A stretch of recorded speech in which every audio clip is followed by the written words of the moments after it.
What is up, people of the internet? It is me, Real American, back in with a new video. Today, it is time to discuss the 2024 presidential election and why Governor Ron DeSantis and his coalition may already be in trouble for the general election next fall. That's right, everybody. We're not even past 2023, and we're already discussing why this coalition of supporters DeSantis is building, it may be in trouble already. And this is assuming that he makes it past the primary and all of that, and say he unites the party and all this other stuff. Well, you start to do the math in the map, and you realize the Biden or the DeSantis coalition, it may be even DOA, even before the election really happens. Now, before we continue with today's video, I hope you enjoy these type of videos. If you do, smash the like button down below, subscribe, share with your friends, hit that little bell, follow the Twitter accounts in the description down below, follow the other social media accounts such as Rumble, and of course, join the channel today. Guys, just for $3 a month, you could help keep Real American an independent channel. Want to do that? Well, click the join button down below. Just for $3 a month, you can help support the daily content we all know and love. So I hope and recommend you join the channel today. Alright, everybody. So, like I was saying, the DeSantis coalition that he's trying to build, I think, looking mathematically speaking, it may be DOA even before the election begins. Now, what is the DeSantis coalition, and what's different between that and the new Trump coalition?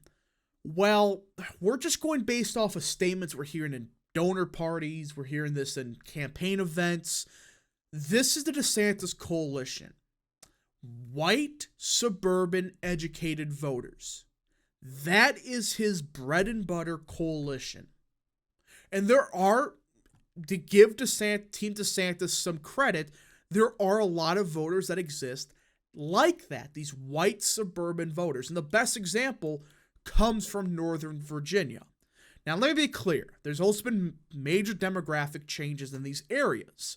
But still, there are a lot of these white suburban voters in a place like Northern Virginia. They're more educated, they're more affluent, higher income, and they were Bush voters. They voted for Bush in 2000, Bush for 2004, probably Romney in 2012. But during the Trump era, they began a massive shift to the left because Trump the thing with Trump is he does, hurt their feelings. I won't even say that, it's just they don't like Trump. It's more of a personal thing of they just don't like Trump. Personally, I don't know if it's really a feelings thing. It kind of is, but I don't think that's the whole story. Either way, you got stuff like issues like trade and the economy. They really don't appeal to these affluent suburban voters in a place like Northern Virginia. And you go to a place like Georgia, another good example. Cobb County, Gwinnett, Henry, Newton. Now, Georgia, in my opinion, has a better example of demographic changes, but there are still a lot of voters in the Atlanta suburbs that they voted for Bush. They voted for Clinton and Biden. They voted for Democrats for the first time because they just don't like Trump. Now, a lot of these voters, they're starting to become just flat-out partisan Dems, but either way, there are a lot of these voters that exist in Georgia, that exist in Virginia, that exist even in North Carolina, Arizona, the McCain vote. That is the coalition DeSantis is trying to build in the 2024 presidential election. Now, what's the difference between that and the Trump coalition? Well, put it best, the old Bush coalition was white, affluent, suburban voters. The new Trump coalition is working class voters, in particular white working class voters in the Midwest. But also some minority voters, such as in southern Texas, such as in Miami-Dade, Latinos. You're starting to see some black voters that will vote for Trump They won't necessarily vote for any other Republican. We're seeing this with Asian voters. It's mostly white working class voters, but Trump did the best of any Republican since I think Nixon with minority voters. And you see this in the swing map. I mean, look at this. In southern Texas, large Latino working class population, precinct data in Chicago, in Philadelphia, Detroit, Milwaukee, in parts of LA, everything. It shows that white working class voters are the most, I guess you could say, they were the first Trumpy voter. But the new part of this coalition is these Latinos. It's mostly Hispanic working class voters. There are some other minorities, but it seems like Hispanic working class voters, they are definitely a more MAGA vote than they are for the old guard. We saw this in 2022. I mean, look at the governorship in Texas last year. Abbott, he didn't do so good in southern Texas. Now, is he an established Republican? Not really, but is he really MAGA either? And you look at some of the precinct data we did get from 22, there was some correlation to some of the more establishment, traditional Republicans.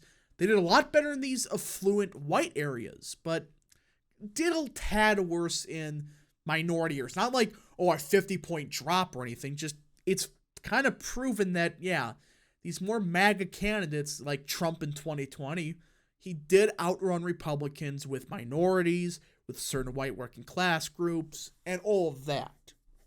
Now, that's the big difference. It's essentially working class voters versus white affluent voters, or just affluent voters in general, but in particular, white affluent voters. And they usually have a college degree. They usually have a higher income.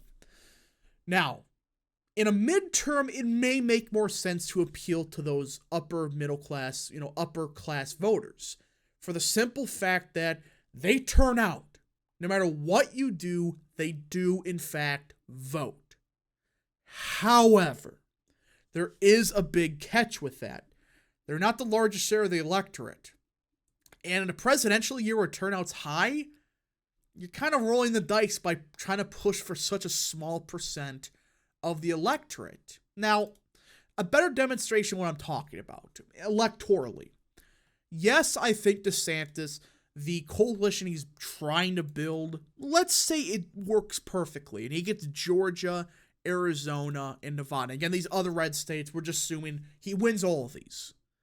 Well, here's a problem for DeSantis supporters that they won't admit. Even if he sweeps the Sun Belt, he needs to pick off another state.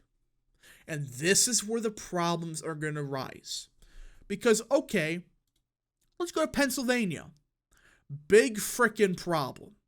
You try to do good with the voters in the Philly suburbs, well, you will probably, I wouldn't say collapse. When I say collapse, I'm not saying, all these voters in Pittsburgh flip Democrats. Some of them may, but you probably would see a couple voters just not vote. There are a lot of Gore Trump voters in this part of the state. Look at the county map. I think Gore won places like Mercer, Lawrence, Washington. I don't think he won Westmoreland, but he came close. But there are a lot of Trump Democrats in this part of the state.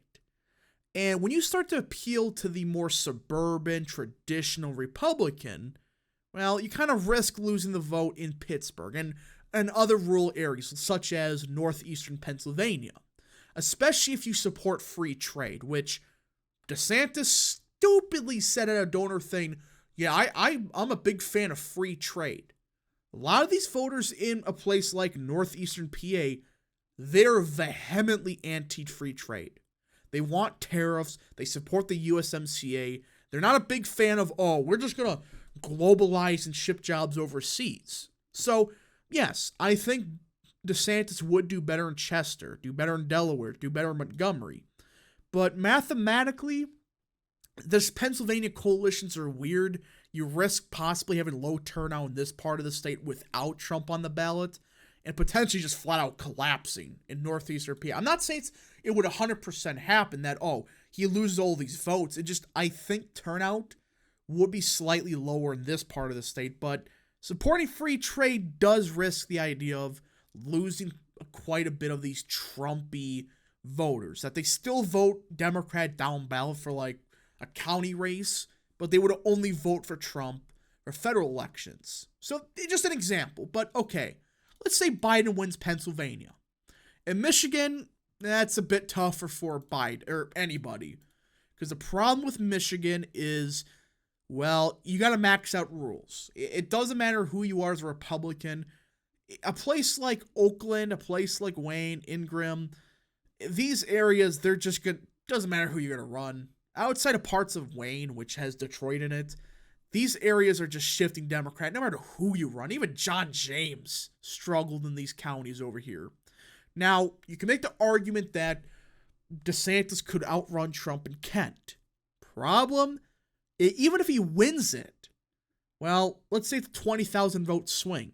Trump lost state by 150,000. Where are you going to find these other votes from?